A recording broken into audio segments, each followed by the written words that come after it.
It's the most wonderful time of the year. Welcome for the last time this year, Register audience, to our Regcast, and we have a huge one today for our special Christmas Regcast.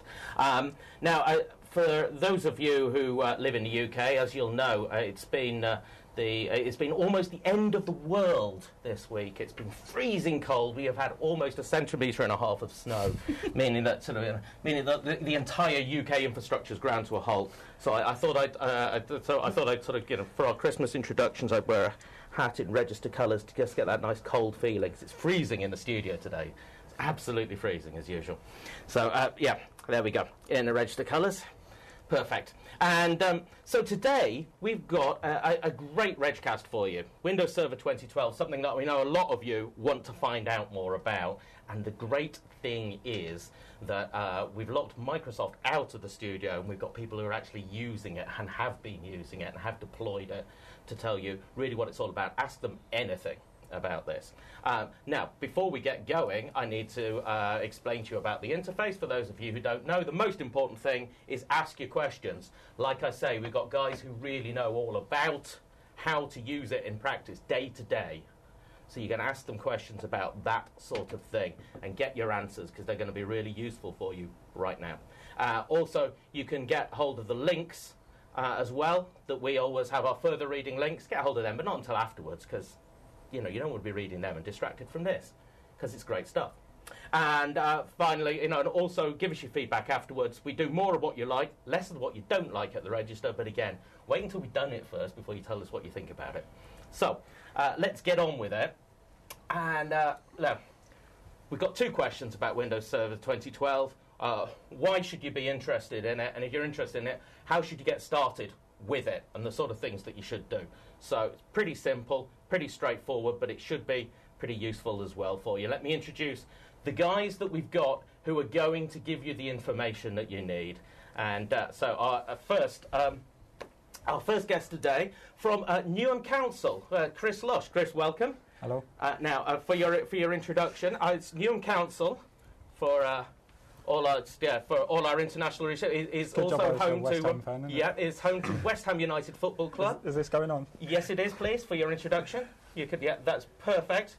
Hammers fan, and also for that as well. Why would you be wearing a gold medal? Newham were an Olympic borough this year. Exactly. And we hosted a very successful games during London 2012.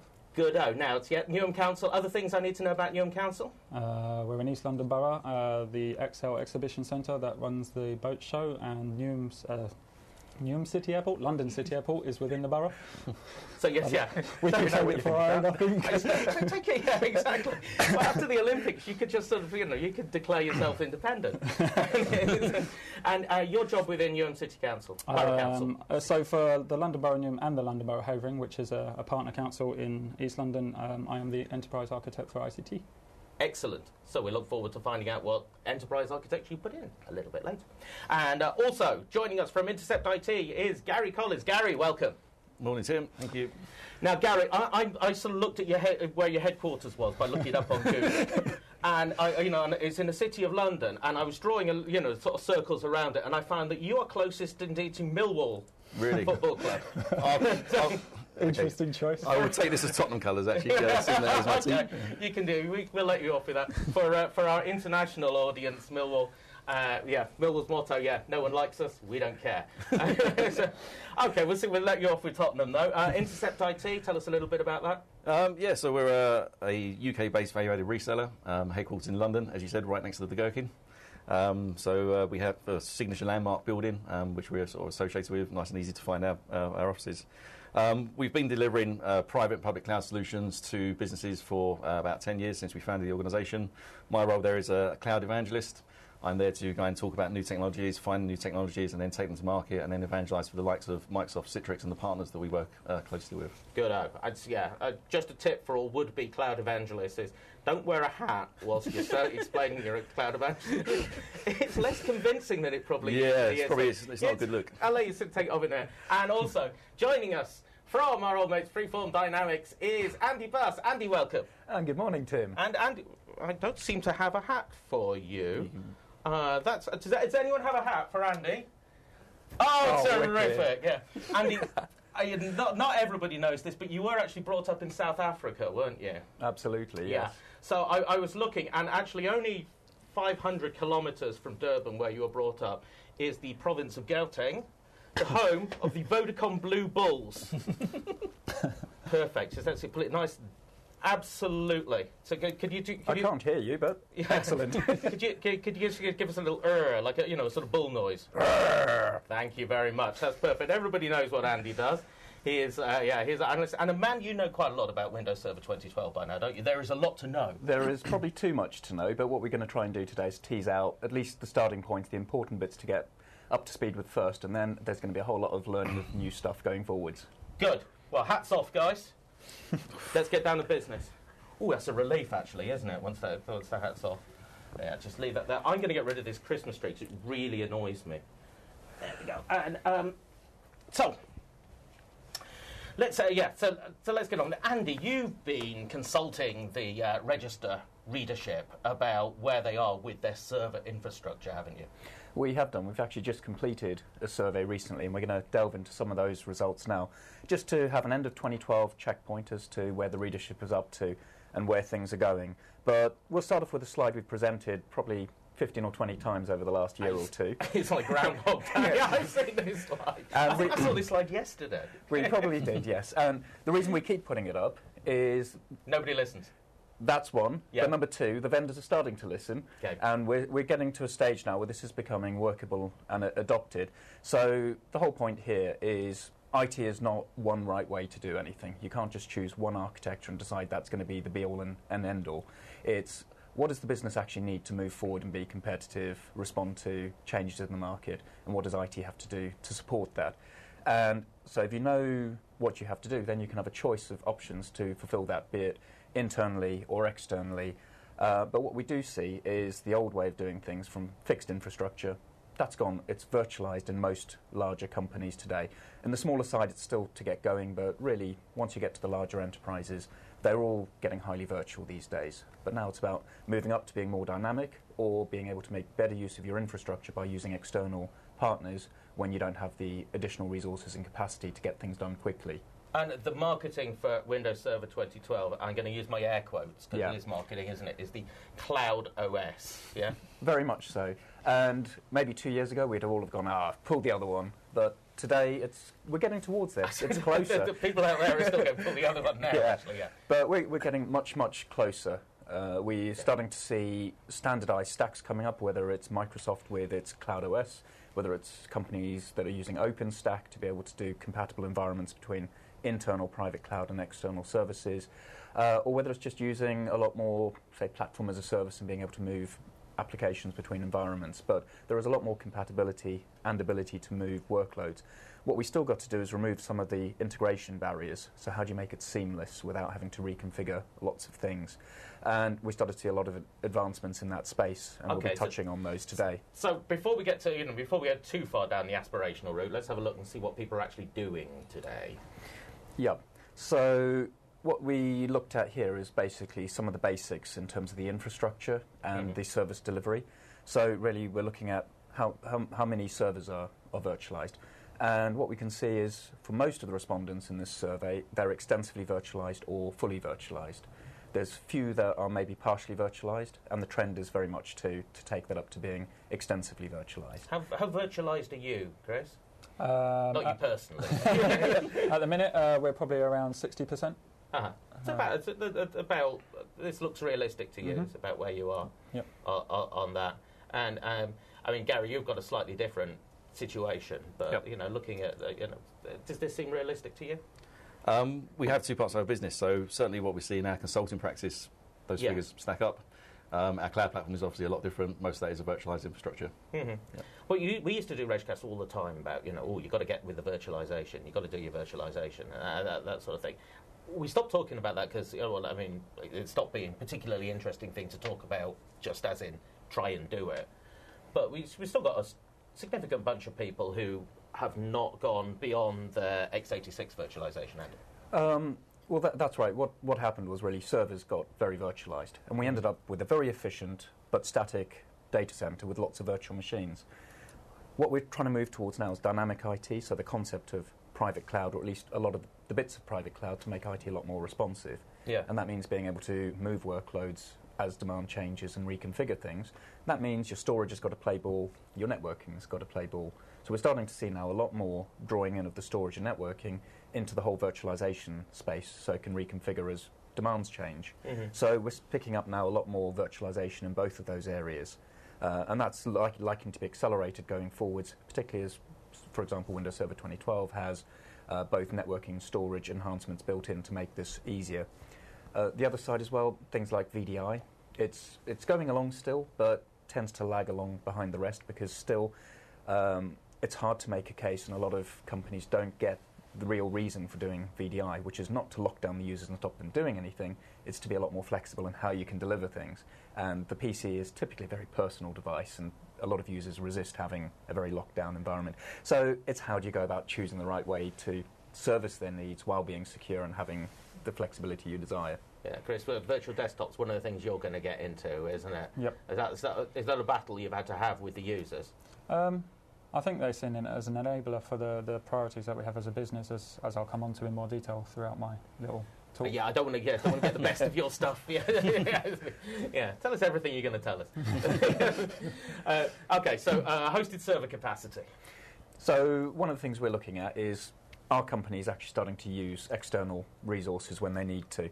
And so this is an indicator of, are you doing it? And if so, do you like to do it on a pre-contracted basis so you've got predictable costs, or do you do it on demand and you may have escalating costs? So what we found is there is a fair amount of use. It's not extensive, but more and more. It's a lot more than a couple of years ago. Companies are using pre-contracted fixed-fee services. So they're actually running a certain part of their application workload outside their main environment. We started to see a certain amount of on-demand, but at the moment that is very much neither here nor there. It's still got a long way to go. So really where it's going is a much more predictable, forecasted, almost a parallel infrastructure that's used where you can actually run things more reliably and predictably over time. Gary, this is right up your street, isn't it, this slide? Absolutely. Yeah, I mean, you're dealing with this sort of thing. The dark bars would have been very small only a year ago. Yeah, most definitely. I mean, we're seeing increases across the board in the way people are adopting technology, applying it in the real world. Yeah. And it is gaining a hell of a lot of traction. Yeah. Windows Server make a huge difference to how big these dark bars are going to be? I think they're going to be huge. You hope they're going to I hope they're going to be huge for my business, certainly. Right, we'll see what you're doing about that in a minute. And yes, private cloud, public cloud. We can't do a Regcast without mentioning private cloud and public cloud. And some hybrid clouds. Absolutely. I think most of the Reg readers here will be very relieved to find out that we're not going to move all our IT infrastructure out into the public cloud tomorrow. Although there is quite a few companies here that are prepared to do that. And what we did find is that's actually a lot of the smaller businesses that are growing up today that don't have infrastructure. So they're quite comfortable buying cloud services, and there's no reason not to continue that, provided they can suit the business need going forward. So that was quite a good result from the survey. But on the other hand, private cloud is really where it is in terms of where people want IT to go in terms of the vision. That's really what they said to us. They want to get to a private cloud environment, and this is showing how soon they're intending to get there. And about a third of respondents said we're making investments in the next 3 years to really get ourselves into that situation. And beyond that, quite a few more say probably within 5 years we'll be looking to be in that position. Is your feeling that the Windows Server 2012, is that a fundamental part of this, making an investment to get there, or is it just something that's happening at the same time? It's a combination of the two. I think a lot of the investments make it a lot easier to do, and primarily it also removes a lot of the barriers and integration pain points. So it removes a lot of the excuses of going, well, we've got to invest a lot more and pull bunches of stuff together. And one of the best things to say about Server 2012 is you don't have to make a choice in versions of the server product in terms of functionality. You're choosing really in terms of virtualization capability. So if you just go for the standard product, it's got pretty much all the same features as the data center version. So you don't have to compromise on features by having to upgrade. So you can start small with standard and eventually go straight to data center because it's got all the features in both. Okay. Licensing is something we're going to talk about, isn't it? Yeah, I can see us getting onto licensing pretty soon. Okay, preferred plan for improving IT. So we've got the revolutionaries in red at the bottom here, small bar. We do, and those tend to be companies like banks or service providers where providing IT services is their core revenue and profit centre. They can go in and just rip and replace to have something vastly efficient. So that's the transformational big bang IT. But very few companies say that's how we do IT modernisation. In fact, the way most companies would do it, at the green bar, is we'll put something new in place. We'll start small and we'll try and migrate where we can workloads onto that so it becomes more consistent and better overall. But you start small with a new modern environment. You don't try to replace everything and migrate stuff on as it makes sense. What's the difference between the two green bars? Incremental modernisation and ad hoc adoption. What's the difference? Well, ad hoc adoption, basically, you're just taking on board new stuff and it technically gets fragmented, whereas a modernisation is you're trying to do things in a more coordinated manner. Right. So you're thinking about, if you go, an incremental modernisation would be put a small environment for private cloud, which is new hardware for server storage and networking with an orchestration stack, and it may not be big, so it may only handle, say, a few VMs or maybe 20 workloads to begin with. But eventually, if you've got, say, 300 or 400 apps, it may take, say, 200 of those apps onto it as you eventually migrate them in, so it grows over time. The danger with ad hoc adoption, or doing nothing, as we say, is the IT function doesn't keep track with what the rest of the market's doing. And at the moment, that used to be fine when IT was the only provider of services to the business. But now we've got a lot of external providers that we can go to. So there's cost comparisons, responsive agility comparisons, a whole bunch of other metrics that can be compared to internal IT service delivery. So as a business function, you've now got to compete against external providers that you can be benchmarked against. Because the business will turn around to you and say, if you can't do it, then we'll go and find someone who can. Or, why can't you do this? You keep saying no, but these guys can do it for us. Yes, absolutely. Okay, no. Well, that's Chris. Is that are you competing? You know, do you feel that you have to compete against outside providers of some of what you would deliver? Yeah, I certainly think there's increased pressure to compare our costs and the business benefits that can be provided through public cloud services. Well, you're under a lot of pressure at the moment anyway, aren't you? Because there's not a lot of money around. Well, that's certainly true as well, and we're coming up with creative ways to get around some of these limitations. And I think it's fair to say that the green bar at the top there is the model of approach that we take due to the way that the IT gets funded within local government organisations and stuff. You design for the future and then migrate everyone across to it. You're a green bar guy. What sort of colour bar are you, Gary? Are you a transformational moderniser? Or an incremental moderniser? I would say we're probably transformational modernisers in the way we approach our engagements with our clients and try to take them on that journey.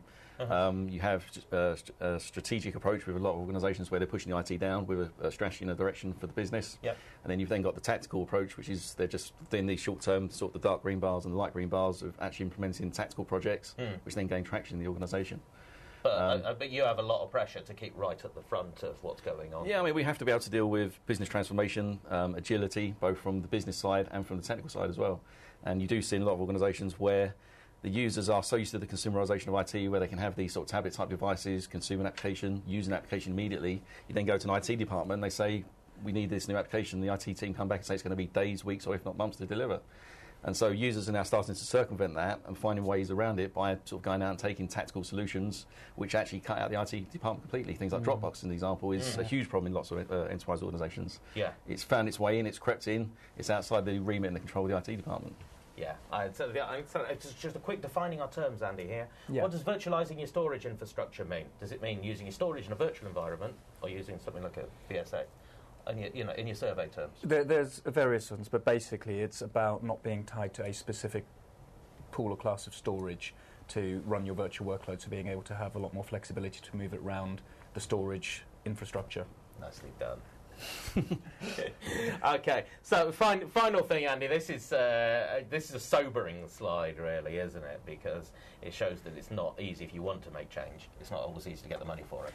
No, and I think, as with anything, it's always about compromise and where you're prepared to put the effort in. So a lot of the move to more dynamic IT and a service-led IT is you have to change how and where you spend money, and that requires a change in understanding of the budget holders and the people who are actually funding the department. So it's about trying to make the case and get the business to understand why this is good for them and IT service delivery improvements.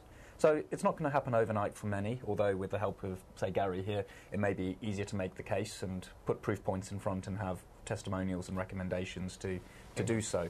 But one of the big things is skills transfer, because often it's around moving from the IT staff doing day-to-day routine maintenance and operational tasks to doing much more highly skilled project-type work. So thinking architecturally or more strategic rather than day-to-day operations. For that, they actually need to you need to change the staff or ideally train up the ones who are there to take them to the next level. That requires investment in training and skills development. That's hard to do at times, so it has to be done. Got to fight for that and make it happen, because otherwise the transformation will be a lot slower and more painful. Is this a fight you have, Chris? Yeah, we certainly realise that the IT department can't exist on nuts and bolts type approach of supporting IT anymore. It's going to be far more service provisioned. The fact that Newham and Havering are on a roadmap to align the two IT support organisations into one is making the best use of the skills available and reskilling those people in that area. Because you're not going to need as many people to just do the basic support. No, but we can provide more value add to the business through explaining what the IT can do for them more so than we kind of are at the minute, which through, as you said, the pressures we're suffering is heading towards more of a keeping the lights on type approach if we don't change the way we think and deliver our services. What about creating the skills? What sort of new skills do you need for Windows Server 2012? That's a good question.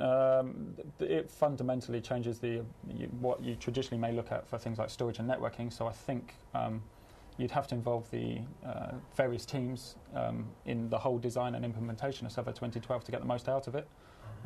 So there's going to be some cross-skilling, really. Really much more aligning yourself to an infrastructure or platform as a service. So it's an organisational change as well. You've got to get used to working in a different way. I think whilst Server 2012 certainly lends itself to that, I think if you're modernising your IT, you kind of really have to put yourself in that model and put yourself at a way to compare yourself with the open market. Okay. Briefly, Gary, you agree with that? To a degree. I mean, it's a You've iteration. got the skills you need anyway. Well, we have you've got an organisation packed full of these. We have to keep our skills up to date, and we have to be seen to be subject matter experts. But I mean, let's lend them to Chris. The premise of Server 2012, it's a fundamental step or leap forward in terms of the way Microsoft has taken forward the virtualization platform in general. Yeah. But if you have good virtualization principles in general, then you can apply those skills to the new technology as it's rolled out across the organisation. So certainly the internal training we've had to do hasn't been as radical as it would be if you were adopting a brand new technology. Right. Because you've already got the background in terms of your networking skills and your storage skills and obviously understanding the Windows platform in general. So it's a leap forward. It's a great platform, and obviously we'll delve into that in more detail as we sort of go through the Regcast, I guess. Yeah. It's about time I let you go on your bit anyway. So Andy, to sum up on all of this, it's, looking at Windows Server 2012, how much of this the problems that we see, or the opportunities, or the to-do list, how much of this does it answer? It touches on a lot of them. It's not the perfect answer, because that's probably hundreds of years from now. Everything always develops, but it's bringing together a lot more of the touch points that used to be separate. You used to have to maybe get third-party applications and services in to get it all working together. So Server 2012 together with System Center really it expands where it touches in the data center, integrates them a lot more to eliminate the need for third-party products and integration, and does it all in a simplified licensing approach where a lot more of the tools are included by default. Right, good. All right, well, let's get on to some of the details of what you did then. Gary, I think you're up first, aren't you? I believe so. You are so. So tell me, okay, about Intercept. So it's probably worth just talking about our Windows Server 2012 journey. So when we started this, it was called Server 8, and so it took us a bit of time to sort of get used to the new terminology, as Microsoft tends to sort of change product names when it gets close to the release. We were fortunate enough to be invited onto the early adopter release program, onto the technical preview programs and the rapid deployment program. So our Windows Server 2012 experience really goes back to February of this year. So it gave us a great grounding to be able to get our consultants and our cloud services teams up to speed with the technology, look at how it can be applied in the real world, and then make sure that we've actually then got a model that we can then start to take out to deliver to our customers. All the sleepless nights and lost weekends that you had last year is what these guys are all going to get next year. I would say that it's not been without its challenges. It's IT. It's not without its challenges. It's all right, they're locked outside. They can't get you. I remember a colleague years ago had a great strap line which was without challenge there's no achievement. No gain. Yeah, absolutely. That's I'm sure what people who presented you with challenges say. But we have two arms of our business, really. So we have a traditional, what we class as an on-premise consulting practice, which people refer to as private cloud. when I present, lots of people, I sort of normally ask the question, who's doing private cloud, who's sick and tired of hearing about the cloud? And normally all the enterprise hands go up and say, yeah, we're sick and tired of hearing about this private cloud. So we call it on-premise consulting, really. And that's where we're advising, designing, building, and sometimes managing the ongoing infrastructure for really medium to large enterprise customers. So 500 seats up to about 25,000 users is where that business practice sits. And we're doing everything across the full virtualization stack, whether that's servers, desktop, storage, or applications. So when you talk about some of the slides that sort of was in Andy's deck, lots of people on that server virtualization journey, but they haven't actually virtualized the desktops, they haven't virtualized the applications, and they potentially haven't virtualized the storage yet. So there's a long way that they can go on that overall sort of journey lifecycle. So part of the Server 2012 stuff was about making sure that consulting team, when our clients were ready to then start taking that leap of faith to the next stage of their virtualization sort of methodology in terms of where they want to then take their organizations, making sure our consultants had the right skills. The other side of our business is we have a cloud services platform, which I guess you would deem as a public cloud solution, where we're delivering the full Microsoft stack from Host Exchange, SharePoint, Link, and CRM through to the USP for us, which is delivering virtualized desktops. So we're delivering those out to traditionally small to medium-sized enterprises, really from 25 to 500 users, and that's where you see the adoption of that public cloud, again from Andy's slide, sort of backs up those smaller organisations which will take that sort of leap onto the public cloud platform. You're Microsoft top to bottom? Pretty much. I mean... if we cut you in half, Microsoft... Half Microsoft, probably half Citrix. Okay. A lot of what we do is using Citrix technology to deliver out virtual desktops to our users. Okay. Our cloud platform is... delivering solutions to about 200, 250 organisations at the moment, which spans about 3,000 to 3,500 users. So we're, I guess, a sort of medium-sized enterprise in terms of how we're delivering solutions and the kind of platform that we operate. But as we see, we move on to my next slide. The architecture. Which it's what it looks like in Google Earth. I apologise to all the Reg readers. This is a very difficult slide to sort of convey. It looks bloody small trying to look at it on the screen here, that's for sure. It does. Don't strain your eyes, guys. Download and look at it later. Yeah, so this is a high-level representation of our architecture as it sort of stands today. I'm sure it looks very similar to the infrastructure, both in Chris's organisation and many other organisations which have 2 data centres and all the underlying infrastructure and technology that's required. I guess one of the big differences for us is that an enterprise organisation will have a finite number of workloads they need to deal with. We've got an enterprise platform where we've got 200 multi-tenancy customers on that platform, where the workloads can vary because we're going to have a magnitude of applications times for every single customer that's on the platform. Yeah. So if you take sort of Newham as an example, you may have 30, 40, 50 line of business applications, maybe a lot more. Keep going. How many do you have? There's 30 or so core applications, but there are a number of... There are endless numbers of other stuff.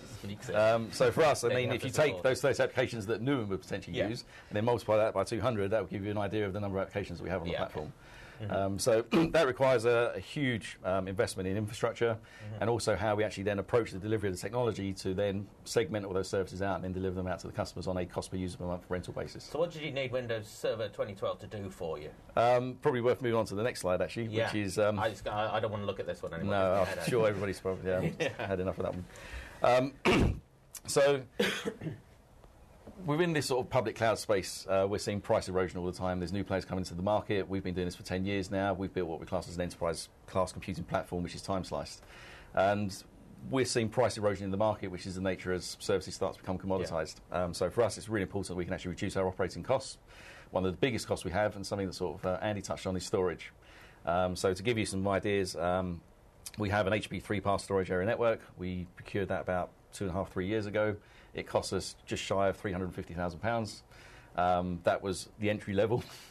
That gave us about 48 terabytes of usable storage and about 20,000 IOPS for the techies out there, which like to talk sort of IOPS and bits and bytes and stuff like that. Yeah, keep going with it. So then, whenever we then needed to replicate that and we needed more storage and more I/O, the cost of actually then upgrading that 3-PAR all the time is phenomenally expensive. So one of the things that Server 2012 enabled us to do was look at how we actually architect our storage. So we now have the 3-PAR SAN, which is there for the high-level workloads where we need high-level replication and lots of reliability. We've then implemented Server 2012 SMB storage. So we have HP MSAs then attached to effectively Server 2012 headers, again sort of clustered and load balanced. And now we can deliver 48 terabytes of storage, 20,000 IOPS for about £70,000 for that hardware cost. So that's a 70% cost reduction, which enables us to then pass some of those savings on to our customers, and also obviously retain some of that as retained profit in the business. Are you doing that as an iSCSI target, or are you using the scale-out file server feature? It's iSCSI, I believe, okay. but I'm... Sorry, I didn't mean to put you on the spot. It's fine. No, why do you ask? There are two new features within Server 2012, and running Hyper-V on top of S&B storage is Microsoft are pushing that quite hard, and it may be a way for people to look at it. It simplifies the storage. We're not doing it in Newham, it's fair to say at this point. Not yet. No, we're... there's only so much change we can cope with. And as we've alluded to, there's quite a lot of change in this product. But I was just curious. Yeah. Yeah. No, that's okay. If anybody needs the answer, I will go away and take that as an action point. You might be asked for that. Yep. Yeah. So reducing costs was obviously critical. We had a virtualization workload around VMware. So I'm sure many organisations out there still have VMware in their stack. Mm-hmm. And we were able to take out those licensing costs as well. So because we just licensed Windows Server Data Center Edition, we licensed the core bundle, which gives us all the System Center stuff as well. We already have to deliver Windows workloads anyway, so it was a no-brainer for us to cut out that part of the licensing component as well, which then drives down costs as well. I mean, this is quite controversial, isn't it? The licensing cost that you get around VMware and Hyper-V, and you found a clear advantage. Certainly for internal use. I mean, we are a VMware partner, so I should get that on the table as well. So we do have to support and look after customers that want to stay on that platform. They're terrific about a lot of things. I mean, they're fantastic. It's a very good, proven, robust technology. Yep. No, but yeah. And then we have sort of challenges. So cloud computing is exploding. I think that's fair to say. When we set this business up sort of 10 years ago, we thought we'd be at many tens of thousands of users by now, and it's been a very, very hard slog to sort of get to where we are. But what we've seen over the past 2 years is that the user base is now doubling 100% year on year, as organisations become more aware and more accepting of cloud-based technologies and what it can actually do for their organisations. Mm-hmm. So we've got the challenges of how do we maintain growth, how do we have flexibility in the business, and we also need to do that without increasing our staff costs, because one of our biggest actual costs in the organisation is the number of people we need to actually run the platform, support the end users, and actually maintain everything. So that's been pretty challenging as well. A lot of organisations coming onto our platform are smaller sort of organisations, so they're not sort of the Newhams and the enterprise organisations which have business continuity and disaster recovery out the box, and it's part of their sort of their ethos and their mentality. So an SMB organisation, probably their backup or disaster recovery is a tape that somebody takes home on the tube every night for their London-based organisation. And if they do that at all. And we've got plenty of horror stories which I can share, probably down the pub afterwards. So Server 2012 gives us a lot of capabilities around how we can actually then deliver through Hyper-V Replica, the ability to ship an image off to another site somewhere, or even bring another organisation. So if Newham, as an example, wanted to ship some of their server images off to another centre, whether that's us or to another cloud platform, they've got the ability to actually do that. So it gives us inherent capabilities in terms of the functionality we're able to deliver.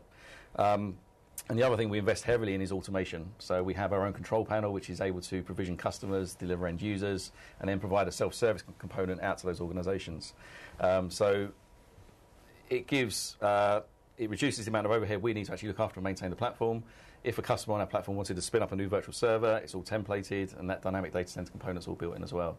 And then that ties in heavily with System Center, Virtual Machine Manager, Configuration Manager, and Ops Manager that basically tie all that sort of stuff together. Good, I've got a couple of questions for you. Oh, okay. First one, do you this new GUI that sits on top of it? What's the name of it? What was the Metro interface? Metro interface. Yeah, okay. Yeah. So Andrew's asking, stick with that, or do you bypass? We do everything pretty much through PowerShell. Yeah. Everybody likes PowerShell. PowerShell's cool. It's great. Yeah, I mean, it's great for automation. So, I mean, occasionally we do have to go into the GUI. I think it's fair to say that I absolutely hate the new Windows interface. Okay. Particularly...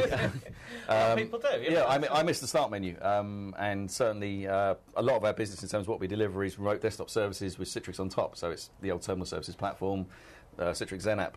And we've been playing around with Server 2012 in the lab, and there's no way we can release that to our end user consumers because the training required to actually get them up to speed in terms of using it is going to be horrendous.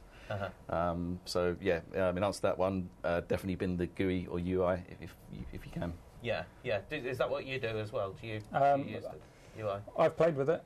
We don't roll it out in the enterprise at this stage, but I think it's got a future with regards to where people like the simplistic interfaces that things like iPads and Android devices can provide, and the way that the apps behave. I think it's going to take some time for us to adjust. Yeah. But we mustn't forget that over the next 2 years, this is the mainstream consumer platform that Microsoft will be having out in the market. Yeah. So users will be getting used to it over time. So by the time it comes to real adoption, we know enterprise adoption of new desktop OSs take 3-5 years sometimes. So by then, the training issue should be mostly out the way, and there'll be a lot of workarounds anyway if they needed. Yeah, I mean, I know I don't look old enough, but I remember DOS, and when Windows came and sort of sat on top of it, and it wasn't very usable and everything like that. And then people, people thought, okay, I'll have a little go with that for a little bit and park it for a few years until they show it with it again. Yeah, I think the challenge with the interface really is that Microsoft have tried to cover two distinct types of user profile. One being the tablet-based user, so if you're on a tablet or a smartphone, you need a good touch interface. Yeah. But if you're working on a traditional PC where you've got a mouse and a keyboard, you want to have that full, rich desktop experience, and they've tried to oversimplify that too much, and that's, I guess, the challenge that we sort of see. Okie doke. And, of course, the question that you knew that I was going to come back to you is someone's asking, give us a bit of comparison on the savings, VMware and Server 2012 for virtualization. And give us a rule of thumb on it. It's a really difficult one to put a finger on. So basically, you can take out. So if anybody knows what the VMware costs are, it's licensed, I believe, on a number of sockets these days. You cut that out the equation completely. So if you have any VMware licensing at the moment, if you're on an enterprise agreement or you have maintenance on that, then by moving to Server 2012, with the data center licensing, you've got an unlimited license for as many virtual servers as you need on that machine. Mm-hmm. I wouldn't like to put a number around the actual licensing saving. Again, it depends on the number of VMs you run, depends on the size of the hosts and everything that's running it on. Sure. So that's something you'd like to contribute to, Chris, on this? I wouldn't have any numbers to put forward because I don't know. That's fair enough. That's a good answer. And and Andy, from your point of view, this has been something that Reg readers have been complaining about, the licensing costs on this. Yeah, we've definitely over the last 2 years had a lot of feedback that the actual platform licensing has got too expensive, and a number of times we've actually been told it's easier to go back to physical stuff and use third-party orchestration. So I think there is a definite readjustment going on in the market around the cost of virtualization in the longer term. Okay, that's great. Oh, all right. I'd like to find out about what you've been doing, Chris. Actually, okay. we got a load of questions. Thank you for your questions. We've got a lot of them. We'll try and get through them, but I really want to get through your stuff. Cool. I'll just move the slide along one. Yeah. So a little bit of background. Newham and Havering are two East London boroughs who share a CIO and my role as the enterprise architect. Why have you not included Barking and Dagenham? Or when are you going to take over Barking and Dagenham or something like that? Well, I could probably do that now. Well, they are their own entity, and Jeff Connell, the CIO, had an opportunity in Havering to help them move forward with their IT and took that one. If other opportunities come along, that may happen elsewhere. But for the minute, you're just surrounding them with better. We will fence them in.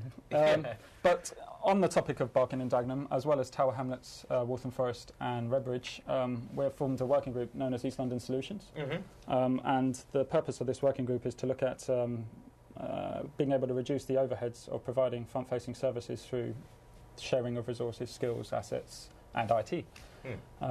So we are including them. Yeah. In some small way in our plans. But now this sharing and reuse and everything like this is quite recent, isn't it? It's been talked about for a number of years. They had the whole shared service delivery has been talked about in local government for a number of years. But in the last couple of years with the austerity measures, it's really got some traction. Yeah. Moving forward, so good. Well, let's have a look at what you're actually doing. I'll move you on. Oh, will you? Thank you. Thank you. So a little bit of history. Newham and Havering operate two different models of IT currently due to contractual agreements that are already in place. So Newham are an in-house IT team. We run Server 2008 R2 as our platform of choice, or correction, we were. And we had quite a large number of Hyper-V hosts due to some of the limitation of Hyper-V around secure isolation of tenancy, things like DMZ machines and internal services, the requirement for separation for compliance and reasons and availability reasons. And we also had a large number of physical hosts due to the limitation of Hyper-V 2008, the CPU count limit that was in there, only up to 4 CPUs. Havering have a hosted data center contract currently, and they're running VMware out of there as part of the contract. It's a managed service contract, so they don't really touch and feel it too much. And they also have a large number of physical hosts, so that's where we were. Yeah, let's have a look where you are. So again, we were invited onto the Microsoft RDP for Server 2012, so we've been playing with it since a similar time frame. I think it was about May when we came on board. So we've been running it in Newham since the beta. In fact, we scaled up a remote access platform for the Olympic period.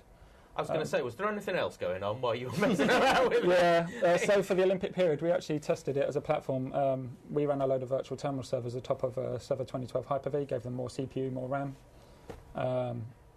And it was as stable in beta as it's been in product and released to manufacture. So I mean, it's been rock solid. Yeah, it's been stable for a long time. Good. Through the use of virtual machine replication, which Gary touched on earlier, we're already saving £30,000 per annum out of our DR costs. So we're making changes to the way we provide DR. You alluded to the fact we could back it off to a provider such as yourself, but at the moment that's what you're doing, is it? No, at the moment it's in-house. We'll have a talk afterwards. Yeah, we'll have a chat down the pub. Don't do business on our time. Come on. But the really exciting thing, well, certainly I'm excited about it, is the network virtualization piece.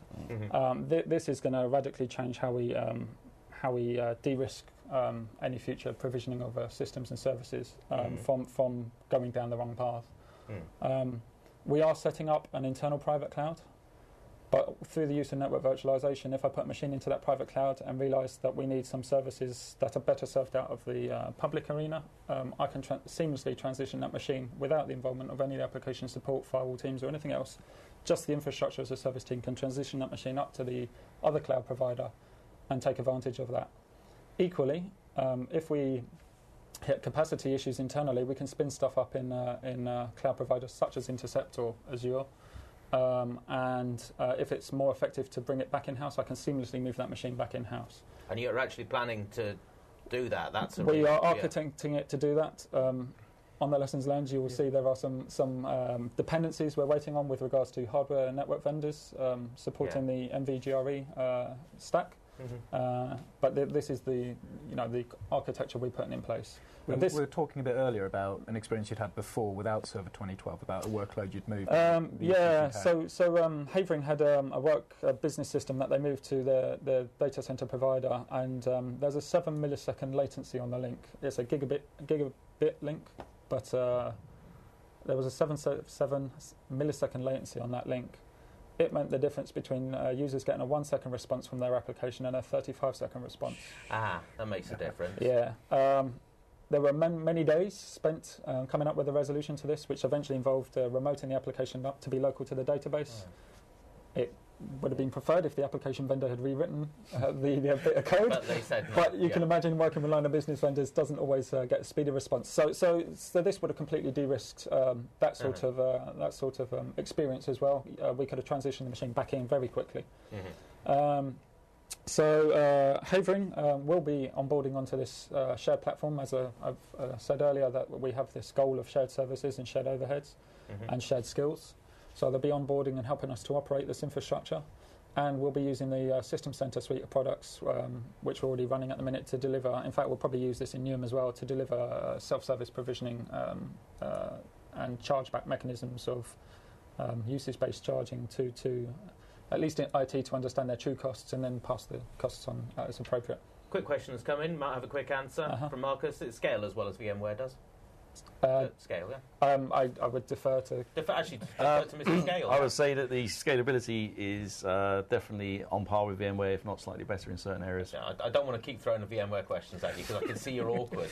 It's like My friends that work at VMware will probably not be overly happy after this. Tell them I made you do. So the other thing that this platform is enabling us to do, and this is something that our mayors and executive directors are pushing for, is as we look at reducing internal overheads through splintering off internal services into small, medium enterprise organisations, supporting them through providing IT services, and we have to do that in a secure fashion because they're then subject to different governance. So the whole multi-tenant features that you were talking about earlier, and also being able to extend this to organisations such as health trusts and partner boroughs to have this platform that they can onboard to rather than everybody building their own. Nice. So, and as I mentioned already, the growth is no problem because we can back it off to someone else if we suddenly hit a growth spurt. This is quite forward thinking. There's a lot of stuff that you're doing now where you're planning for changes you're going to be making, 2-3 years out? Yeah, so with Havering, that's at least 12 months away, really, if not 18. And the other authorities, depending on where they are in service provision terms, could be a number of years.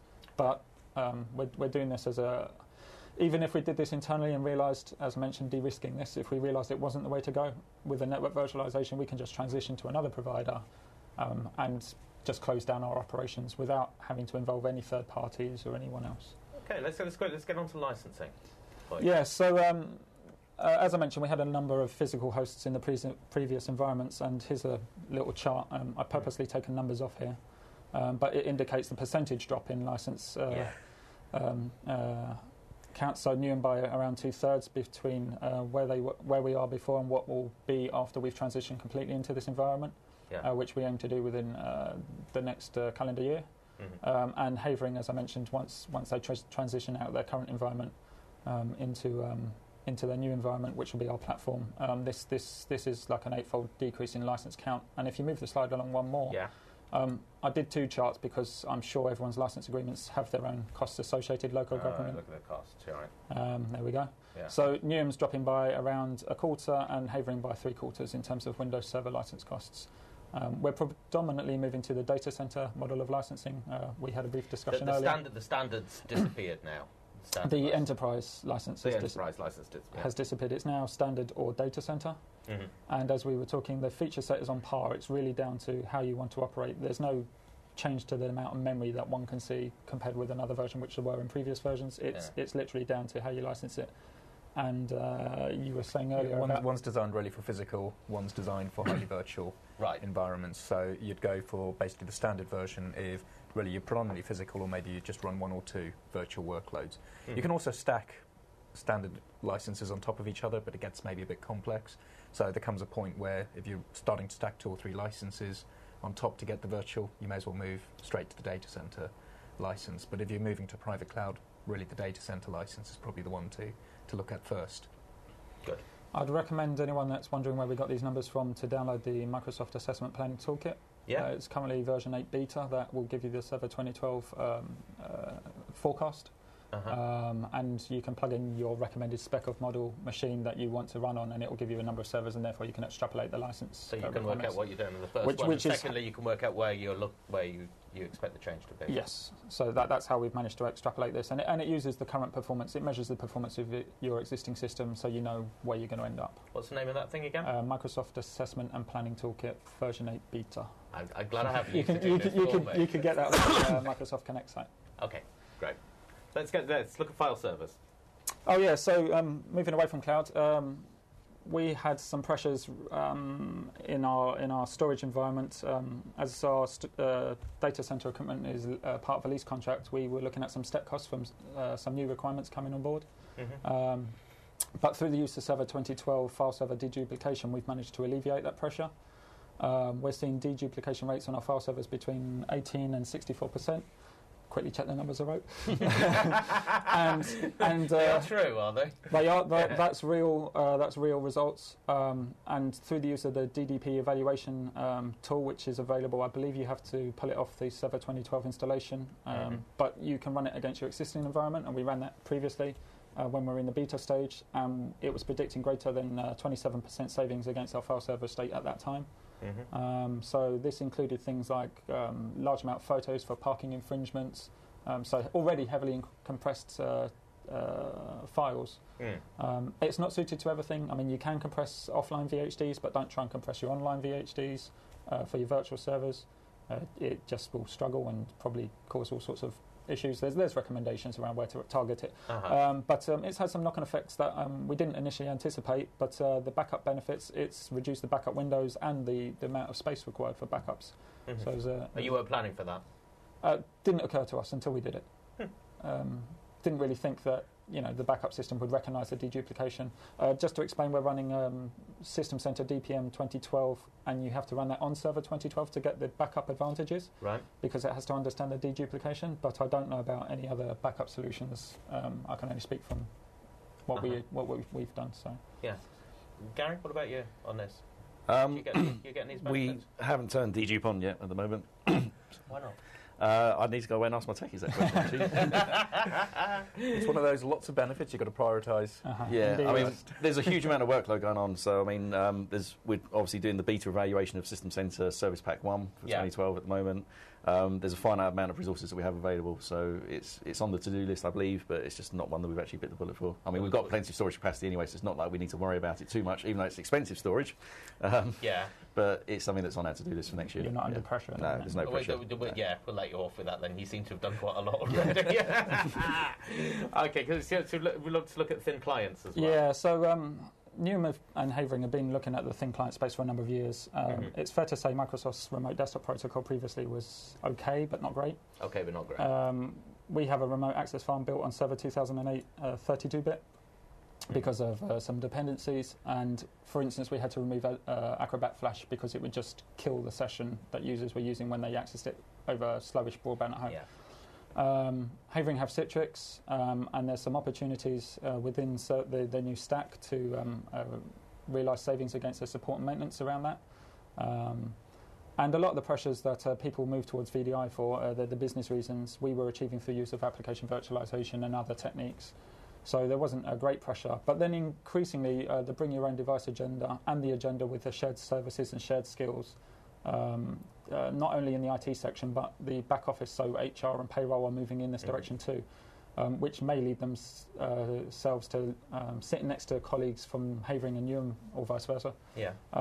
Having them on desktop environments which were different from one another, and why have you got this and I haven't got that, and why can you do this? So we're going for a consistent desktop that you can access from anywhere, be it at home, on your own device, and for both authorities it will be a consistent platform. So within Server 2012, we are using the VDI stack. We're trying to push that as far as it can go. It's fair to say we're in the pilot stage at the minute. We've got around 50 users on it, 50 machines built up, rolled out to a number of users. And it's based on Windows 7 with Office 2010. We've backported the recently released RDP update, so the remote effects update for Windows 7 to get the protocol efficiencies on that. And our platform of choice at the minute for like environmental and power and cooling reasons and placement of servers is rack mount. And the specification, which hopefully people can see there, which is like 144 gig of RAM with a Fusion IO card, and it doesn't say it there, but there's some DAS storage in there as well. We're seeing around 180 remote session host users as a example load that we've pushed it to, and 40 to 50 VDI users per device, which equates to, in hardware terms alone, it equates to around £20 per annum for a remote session host user, think Tomo server user, and around, I think it's between 80 and 100, depending if it's a pooled virtual desktop or a private virtual desktop per annum in terms of hardware costs. It is pilot, these numbers are subject to change, but I thought it'd be useful That's to what throw you're getting those, out of it at the minute. Yeah, I thought it'd be useful just to throw the numbers out there. And as I mentioned there, it's... sorry, go on. Sorry, I was going to say, the question that we always get when we're looking at these thin client regcasts is, really, what can you actually get out of this? And very often when we get the vendor in, they say, oh, you could get this. And when we get the comments back, it's like, no, you can't. Yeah, yeah, I mean, with 144 gig of RAM, you would hope you'd get more virtual desktop users than this, but the platform we've chosen with the CPUs we've chosen, we're sort of hitting some limits in that area. But again, as we refine this, we'll change the numbers. But there's some nice advantages, nice stories specifically in local government. We could use this platform to deliver services outside of core business hours to people like community centres. So giving them an improved service they typically get hand-me-down type equipment. Yeah. And trying to run an adult education program I've been on one, Adobe Photoshop, running on antiquated equipment, providing a modern desktop with horsepower and RAM and everything else, CPU and RAM, that will support that type of work. And with the remote effects, using things like Photoshop should be perfectly acceptable. Will improve the education facilities and that we can provide to those centres. Well, let's bump you on to sort of what you learned, because I want to give you, because we've got 7 or 8 minutes left on this, so we need to find out the most important things that you learned from this. So you pulled out Hyper-V V3. Yeah, Server 2012 Hyper-V. I mean, we kind of know it as Hyper-V V3 from the beta days and whatnot. Yeah. These are some of my notes. I'm sure you can jump in at any time you wish. If you wish. But yeah, just get a version I can read. So moving from Server 2008 to R2 was almost like you just upgrade your system and turn dynamic RAM on, or with the Service Pack 1 you turn the feature on. If you do that in Server 2012, yes, you can take advantage of features such as virtual machine replication. You're going to miss out on a lot. You really need to involve your network teams, plan your data center from like the border of your data center out to talk about the network virtualization concepts to achieve the things that I was, well, if you want to achieve the kind of things that I've been talking about, where you can move machines seamlessly between the two cloud environments, your cloud and somebody else's. You need to talk to them about the quality of service features, which can help you reduce the hardware costs. Newham were buying HP Flex 10 network cards to carve up bandwidth across a 10 gig link. Using the quality of service features, we can do that in software now, in future, which will lend itself to more commoditized. You find those quality of service features to be useful to you? Because we have a question about that. We've only done it in proof of concept. We haven't done it because we've got the hardware as is today and we're using the hardware features, but in future we'll be able to take advantage. Yes, they do what they say on the tin. I mean, the quality of service features are actually quite important because certainly if you're using Hyper-V 3 as a workload for Server 2012, it will drive the network as hard as it possibly can. So one of the things I think with VMware is that you can only migrate or live motion vMotion 4 machines at any one time. With Server 2012, you can move all your machines in one go, and it will literally drive the network as hard as it possibly can. So if you are still providing quality of service for application workloads out for stuff that's not just about moving the machine, but it's actually supporting the users, you need to then actually segment the network and actually put the quality of service on those links so that you can actually still deliver quality of service out to those users. So very important feature, and again, it's all about maintaining that quality of the network. As Chris sort of said earlier, one of the things we had to do as well was re-architect the network. So if you do sort of a shared nothing migration where you move a machine that's on dedicated storage locally attached to another machine that's on dedicated storage or up to the SAN or an SMB share, it's about making sure you use dedicated networks for actually moving those machines around as well. So it's very important how you carve that network up. You could just upgrade, but it is actually worth going back to the drawing board and actually re-architecting how you actually implement this. Do you have a separate, say, virtualization management migration network, or do you just do VLANs on your existing It's VLANs across existing switches at the moment. I mean, our whole network infrastructure is pretty complicated, and it's not a specialist area that I sort of proclaim to be an expert in. But there's a lot of switches, and there's a lot. I mean, we have core networks, and then we have edge networks, and sort of various other switches that look after DMZs and real world and all that sort of stuff. But the thing is, you learn is this is the time to get into it on this migration. This is the time to really get into that sort of, that area. I mean, you could always do it later. It depends on your own business pressures. But if you wanted to take advantage of the features from the outset and be able to adopt them on demand rather than going back to the drawing board, I think you really need to plan your architecture from the outset. And a lot of this comes down to the scale of the organisations and what they actually need to implement. I mean, if they're a large enterprise, then they're going to have a lot more complexity about how they actually fit this technology into what they already have. If it's a small organisation with less dynamic workloads, and it's a lot easier to then implement. If you've only got 3 or 4 server hosts, it's a lot easier to do than if you have to replace hundreds, if not thousands, of virtual machines. And obviously there's a migration strategy you need to do as well to actually bring any virtual machines you've got on an old platform, whether that's VMware or Server 2008 R2. Can I ask you a practical question about management? RSAT tools. They've got a couple of questions here to say, how do you manage it if you're not using the RSAT tools? Are you using them? I guess I should have asked you that first. RSAT tools? Yes. Twice. Yeah, I've heard the acronym. My brain's racking to remember what they are. Oh, nice. I'm not familiar. I'll tell you this one afterwards. You're basically not using them. That's what it is. No, I'm trying to remember. So, I mean, we use management tools. I mean, one of the frustrations we had, certainly on the beta, the RDP and everything that we worked on, is that System Center 2012 Service Pack 1 wasn't available, so it made migration a pain in the rear end. But we use whatever tool sets were available, predominantly from the System Center stack, so Virtual Machine Manager, Configuration Manager, Ops Manager. We're starting to do some stuff around sort of automation. You need that stack, and obviously that stack can still manage the old estates that we've got as well, so it can go away and manage Zen Server. We do have a couple of Zen servers out there still, and obviously any VMware that's out there as well. But the Service Pack 1 stuff is really important for actually enabling and speeding up the migration process. So most of the workload that we've done, we've either had to shut the machine down and migrate it on the pilot, or we've had to configure new machines and then bring them up in Server 2012. I'm clearing up some business here.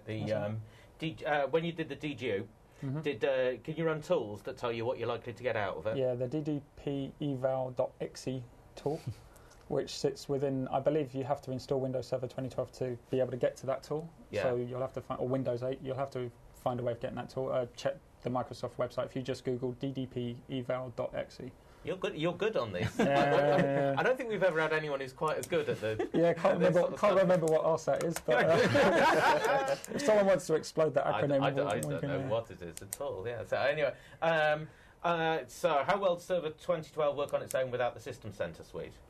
It's pretty good. The Server Manager tool can allow you, the new Server Manager tool can allow you to manage a whole farm of servers from one console, so you can suddenly decide you want to deploy a new feature or a role to a farm of servers, and you can do that.